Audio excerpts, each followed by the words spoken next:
We are in the throes of restoring it back to thriving biodiversity. Here at the Port Saddle, there's 17 hectares of land that LPC own. We bought the section in the 1980s from a private landowner, and the thought was to stop it from being developed, but also to open it up for public recreation and now for restoration. This location is so special because it is so close to a residential community.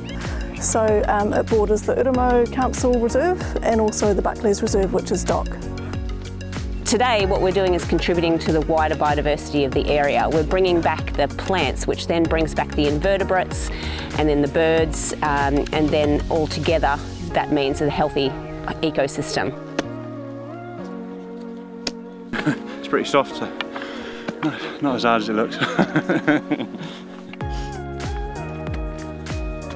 Fantastic job, thank you. It's looking good, yeah.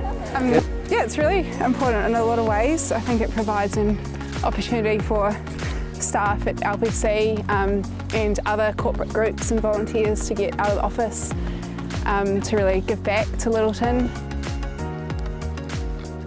Most of Banks Peninsula, particularly around Whakalopo, Lyttelton Harbour, was cleared, which has resulted in a lot of sedimentation in the harbour, which affects the cockles, the pippies.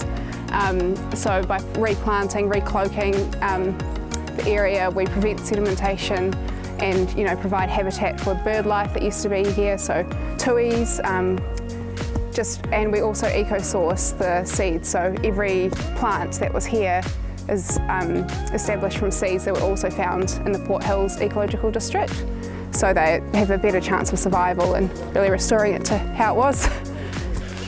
Just trying to get rid of a bit of gorse. What happens when you do an area of planting is that it needs to be maintained for 2 years afterwards from weeds and from pest species. So the cages that are put around the plants protect from possums, for example, and we need to go in and make sure that the grasses aren't out-competing the plant. And so what we're doing here today is part of what we do throughout the year is maintenance of the existing planting site. And so we're removing the gorse and the broom. Oh, there we go. Good. They're doing really good. Yep, it's almost like they've done it before. In fact, I think some of them have.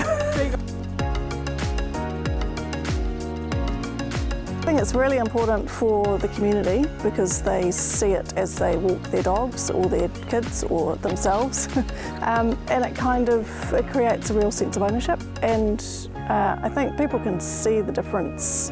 It happens quite quickly on a site like this. So from, like back in 2017, there were no trees visible anywhere along here. So for locals that have been in the community for that long, it's really quite empowering. So this weekend we have our annual community plant out. So we will be planting some eco-sourced natives, so native plants that would have originally cloaked this area, and we're planting 300 trees this year. It feels really good to be contributing to something that will be forever helping the health of the ecosystem.